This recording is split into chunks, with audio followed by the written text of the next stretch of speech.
अस्सलाम वालेकुम, मैं हूं हाशमी। आप मुझे मेरे फेसबुक और यूट्यूब चैनल के ऊपर देख रहे हैं। पाकिस्तान में इस वक्त जो सियासी सूरत हाल है उसको आप बहुत आसानी से इंटरनेशनल पॉलिटिक्स के साथ रिलेट कर सकते हैं, क्योंकि एक ग्लोबल शिफ्ट जो है उसको पॉसिबल बनाने की कोशिश की जा रही है वर्ल्ड इस्टेब्लिशमेंट की तरफ से कि जो रिजीम चेंज का लफ्ज़ पाकिस्तान में हम 2 साल से सुनते आ रहे हैं, जब से इमरान खान को नो कॉन्फिडेंस वोट के साथ उनकी पोजीशन से उतार दिया गया था। तो इस वक्त पाकिस्तान के अलावा बल्कि पाकिस्तान के लोग तो वैसे बहुत अच्छे तरीके से इस कॉन्सेप्ट को अंडरस्टैंड कर सकते हैं। उन्होंने फर्स्ट हैंड इसको एक्सपीरियंस भी किया, फिर उसको जो है उसके कॉन्सिक्वेंसेस भी वो भुगतते रहे हैं और भुगत रहे हैं स्टिल।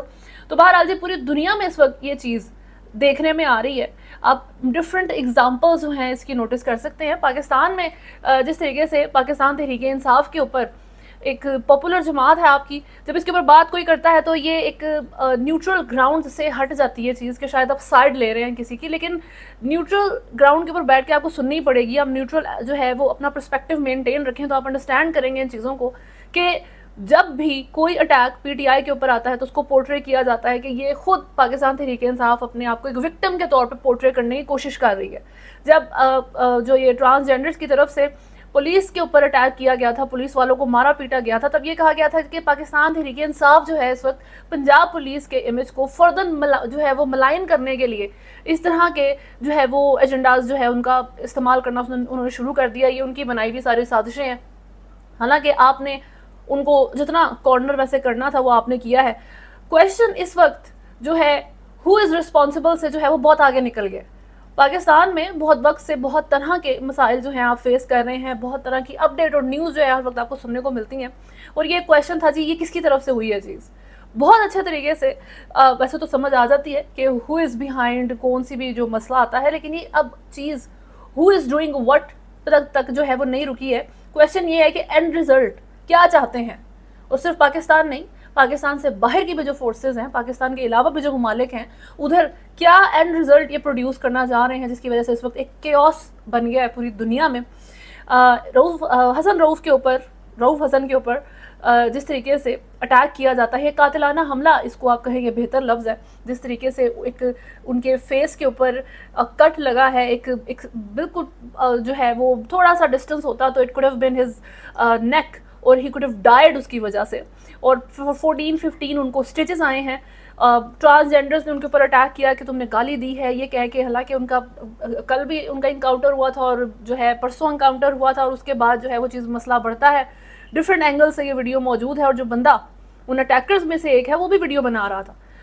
अब जो ट्रांसजेंडर कम्युनिटी है उनकी तरफ से इनकार आ गया कि जी हमारे लोग नहीं थे, हमें इस बारे में कोई इन्फॉर्मेशन नहीं है। जो लोग इस वीडियो को एनालिसिस कर रहे हैं उसका वो देख के कह रहे हैं कि ये एक जो बॉडी लैंग्वेज है या जो भी आप उसकी आप देख के जो बता सकते हैं, तो ये भी ट्रांसजेंडर्स नहीं लग रहे हैं, काफ़ी प्रोफेशनल्स हैं जो ऑलरेडी किसी एक एजेंडे के तहत वहाँ पे रऊफ हसन के ऊपर अटैक करने के लिए मौजूद थे। रिसेंटली रऊफ हसन की तरफ से बहुत क्रिटिकल क्वेश्चंस उठाए गए थे, बहुत सख्त उन्होंने सवालात किए थे।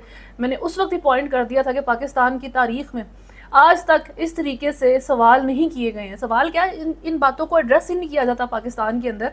उन्होंने जो पीटीआई से इमरान खान से सॉरी करें जी, अपॉलॉजी का मुतालबा किया गया था, तो उसके बाद उन्होंने दूसरी प्रेस कॉन्फ्रेंस की थी। उसमें उन्होंने फॉल ऑफ ढाका से लेके एपीएस के बच्चे तो मुशर्रफ तो ज़ियाउल हक से हर एक चीज़ कवर की और पूछा कि इसका पहले सॉरी करें ना, आप पहले इसकी माफ़ी मांगे फिर हम बाकी बात करेंगे। और इसके अलावा भी वो बहुत प्रेस कॉन्फ्रेंस करते हैं। एक ऑब्वियसली सेक्रेटरी इन्फॉर्मेशन है, वोकल है, हर तरह की जो है वो बात एक बगैर किसी शुगर कोट करने वाले तरीके के वो आगे आप तक वो पहुंचाते हैं, प्रेस कॉन्फ्रेंस करते हैं। उनको इस तरीके से टारगेट किया जाता है। अब वही बात कि क्वेश्चन हु का नहीं रह गया, कौन है। आप इस चीज़ से बोर हो जाएंगे कि जी कौन कर रहा है। क्वेश्चन ये है कि क्या चाहिए अब आपको, आप क्या एंड रिजल्ट चाहते हैं।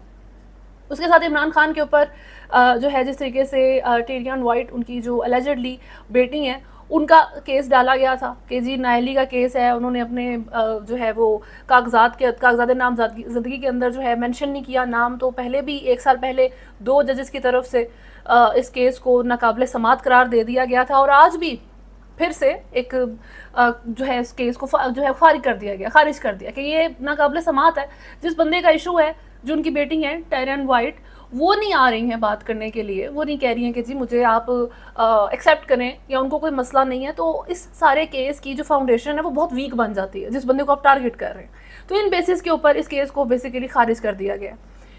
बात इंपॉर्टेंट ये है कि अगर इमरान खान के ऊपर एक केस चलता है कि इंतहाई पर्सनल नौयत का था, मैंने पहले ही बता दिया था कि इद्दत का केस जिस तरह बहुत पर्सनल नौयत का इन्होंने एक स्टार्ट किया था और उसके अंदर आप उसकी सिर्फ बेसिक्स पर भी रहें तब भी आपको इंतहा से ज़्यादा प्राइवेट बातें डिस्कस करनी पड़ेंगी, एक बंदे की फैमिली लाइफ डिस्कस करनी पड़ेगी। और same goes with this case, जो टेरियन वाइट उनकी बेटी हैं, उनसे मुतालिक अगर आप डिस्कशन शुरू करते हो तो इमरान खान की फिर से पर्सनल लाइफ डिस्कस हो रही थी। वैसे तो इमरान खान की कोई साइड मेरा नहीं ख्याल रह गई है जिसको डिस्कस करने की ज़रूरत हो, बट बहरहाल बात यह है कि अगर ये केस खुलता तो बहुत ज़्यादा पर्सनल डिस्कशंस के साथ साथ इमरान खान के लिए एक बहुत डिसअपॉइंटिंग और एम्बैरसिंग सिचुएशन बन सकती थी।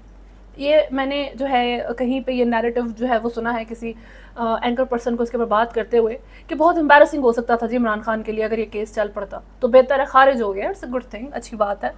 लेकिन अभी ये किसके लिए एम्बैरसिंग है, अब ये बताएं। ठीक है, अभी ये केस जिस बंदे की तरफ से, आप वही बात कि हु से निकल जाएं, अब कि कौन कर रहा है उससे निकल जाएं, ये सवाल जो है ना ये इंपॉर्टेंट नहीं है अब। तो जिस साइड से ये इमरान खान के ऊपर किया गया था, अब इस वक्त उसके लिए एम्बैरसिंग है कि नहीं कि 2 दफ़ा अटैम्प्ट की गई है इस केस को इमरान खान के खिलाफ खोलने की, दोनों दफ़ा उसको नाकाबिले समात करार दिया गया है। बेसिकली दोनों दफ़ा कहा है कि जी इस केस की फाउंडेशन ही स्ट्रॉन्ग नहीं है, ये इस काबिल ही नहीं है कि इसकी हेयरिंग्स की जाए, कितना आपने इसको जो है वो डाइसेक्ट करना है।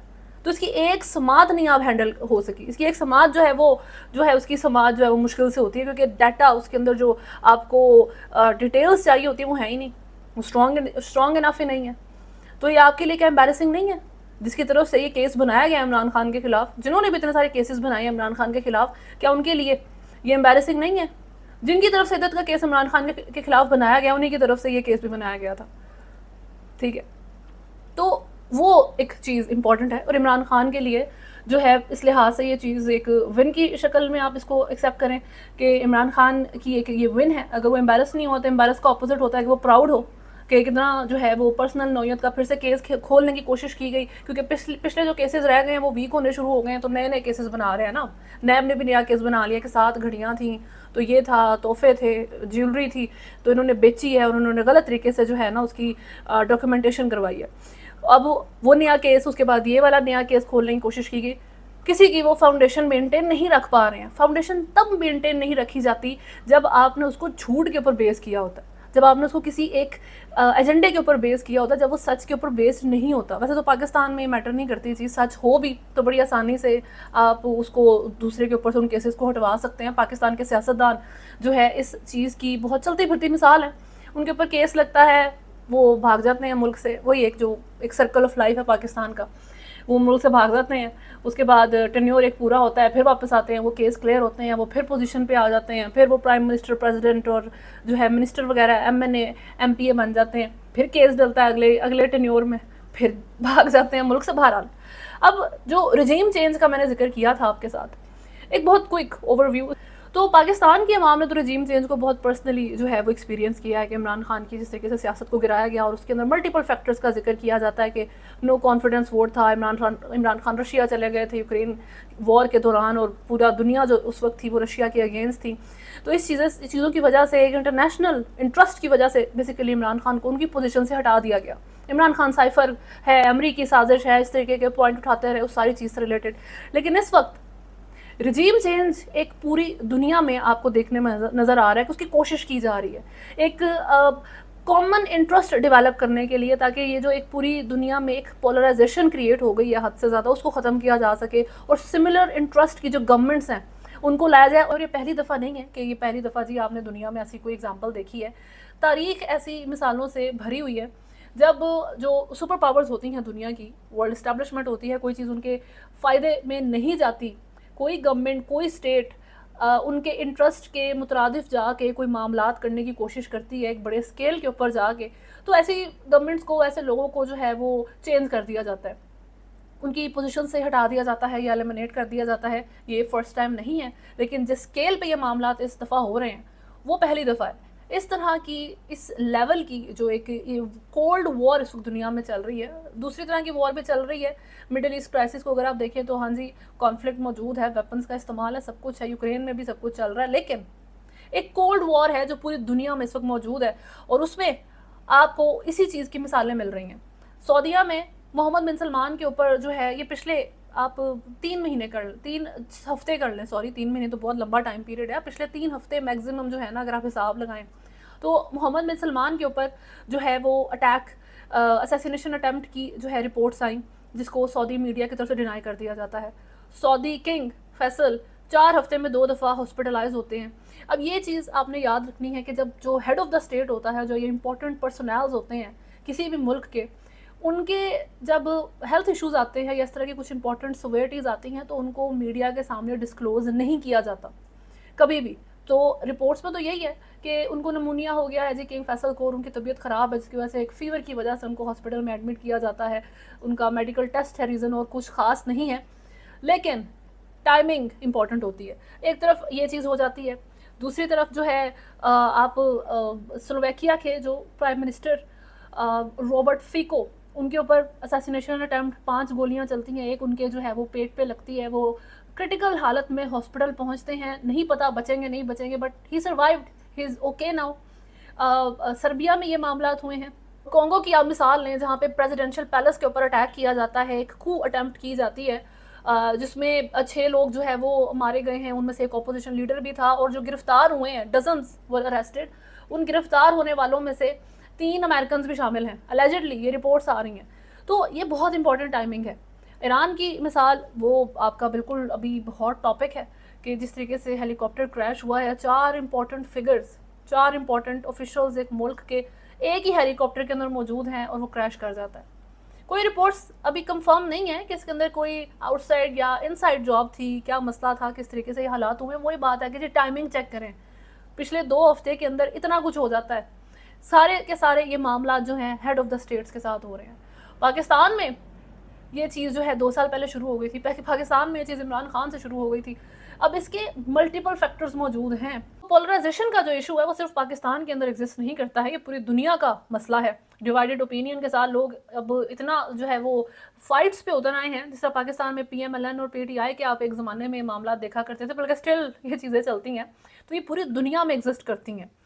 लेकिन इम्पॉर्टेंट चीज़ ये है कि मिडल ईस्ट की वॉर हो या यूक्रेन वॉर हो, आपका डॉलराइजेशन हो, मैं बहुत वक्त से इसके ऊपर रिपोर्ट कर रही हूँ कि किस तरह Russia, China, India, Nigeria, African countries, Iran, Afghanistan जो है बग़ैर US डॉलर के इस्तेमाल के ट्रेड करने के लिए जो है वो अपने मामलात, अपने प्रोजेक्ट्स को सेट कर रहा है। अब ये चीज़, इस तरह की जो चीज़ें हैं, इस तरह के हेड ऑफ़ द स्टेट्स के जो इंटरेस्ट होते हैं, जो उनकी पॉलिसीज़ होती हैं, ये करंट आपकी सुपर पावर्स के हक़ में तो नहीं जाती, ये उनके फ़ायदे की चीज़ें नहीं हैं। जब इस तरह होता है तो दूसरा अब जो है वो भी डिफेंसिव पोजीशन पर आ जाएगा, वो अटैक की पोजीशन पे भी आ सकता है। और अटैक इस तरह तो नहीं होगा कि आप किसी के बॉर्डर के ऊपर टैंक ले जाएं। सबसे पहला जो तरीका होता है वो होता है कि उस मुल्क की रजीम चेंज कर दी जाए, ताकि जो उसकी पॉलिसी है वही बदल जाए। और ये मसला सबसे ज़्यादा पाकिस्तान, जो मुस्लिम ममालिक के साथ बहुत आसान है। दूसरे जो कंट्रीज़ हैं, जो ख़ास तौर पे अब ये वेस्टर्न कंट्रीज़ की आप मिसाल लें, उनकी एक सर्टन इस्टेब्लिशमेंट और पॉलिसी सेट हैं, जो भी नया बंदा आता है वो मोर और लेस उन्हीं को फॉलो करता है। पाकिस्तान और जितनी ज़्यादातर इस्लामिक ममालिक हैं, उनकी तरह के हालात नहीं होते कि एक बंदा बदलेगा पूरे मुल्क की पॉलिसी बदल जाती है। एक नई तरह की जो है वो सोच लेके वो आएगा और अपनी पर्सनल ज़ाती सोच अप्लाई करेगा। पाकिस्तान की मिसाल लें, ठीक है, कुछ चीज़ों को छोड़ के हर चीज़ जो है, हर चीज़ को लेकर मुल्क का मिजाज बदल जाता है। नवाज़ हुकूमत का जो है दूसरे ममालिक के साथ, फ़ॉरेन ऑफिस के साथ, फ़ॉरेन पॉलिसीज़ के साथ मिजाज डिफरेंट है, इंडिया के साथ डिफरेंट तरीके से वो ताल्लुकात रखता है। इमरान खान का स्टाइल बिल्कुल डिफरेंट था। तो ये मिसालें होती हैं। यही चीज़ ईरान के साथ भी है। अभी ईरान की जो लीडरशिप थी वो सर्टन मिजाज एक रखती थी। प्रेसिडेंट इब्राहिम रईसी एक डिफरेंट मिजाज के बंदे थे। जो नया बंदा आएगा ऑब्वियसली वो सेम मिजाज का नहीं होगा, ज़्यादा चांसेस यही हैं। तो रिजीम चेंज वेव एक ग्लोबल ट्रेंड लगता है, और शुरू ये इमरान खान से हुआ था। इमरान खान की गवर्नमेंट को जब नो कॉन्फिडेंस वोट के थ्रू हटाया गया था, उस वक्त हालांकि मिडल ईस्ट क्राइसिस वॉर मौजूद नहीं थी, डी डॉलराइजेशन का मसला मौजूद नहीं था उस वक्त। रशिया यूक्रेन का जो है मामला बड़े ख़राब थे। उसके उसी दिन जब इमरान खान जो है वो रशिया में मौजूद हैं तो यूक्रेन को इन्वेड कर दिया था रशिया ने, ठीक है, ये चीज़ ज़रूर हुई थी। वो वहाँ पे ऑयल की डील करने के लिए गए थे। तो अब बात इंपॉर्टेंट ये है कि पाकिस्तान में जिस तरह रऊफ़ हसन के साथ मामला किए जाते हैं कि एक पॉपुलर पार्टी को कॉर्नर तो आपने किया है और उसकी अब सेक्रेटरी इन्फॉर्मेशन जो एक ट्रस्ट का बंदा है और इंपॉर्टेंट प्रेस कॉन्फ्रेंसेस करता है, इंपॉर्टेंट बातें करता है, होल्ड बैक नहीं करता, उसके ऊपर मर्डर अटैम्प्ट की जाती है। ये बहुत इंपॉर्टेंट बात है और ये बहुत सैड स्टेट ऑफ इवेंट्स हैं, ठीक है। और बात हु पर नहीं है, ये पाकिस्तान के अंदर अब सोचने की बात नहीं रहेगी कि जी कौन कर रहा है, ये उससे बहुत आगे निकल गई हैं चीज़ें। ये अब इंटरनेशनल सिनेरियो बन गया है, ये अब बैनुल अक़वामी मसला है, ये आलमी इशूज़ हैं और इसमें बहुत से और ममालिक शामिल हो चुके हैं जो इसके कुछ विक्टिम हैं और कुछ एग्रेसर हैं। इस तरीके से ये सिचुएशन चलेगी। अभी भी बहुत से ममालिक हैं जिनका मैंने भी जिक्र नहीं किया, जिनके वहाँ पे मामला जो है वो स्मूथ नहीं चल रहे हैं, और कल को और कौन सा मुल्क होगा जिसके साथ मामला ख़राब होते हैं, गॉड नोज़ बेस्ट। लेकिन अभी तक के लिए न्यूज़ में इतना ही है। अगर आपने चैनल को फॉलो नहीं किया हुआ तो सब्सक्राइब करें, वीडियो को लाइक एंड शेयर ज़रूर करें। अल्लाह हाफ़िज़।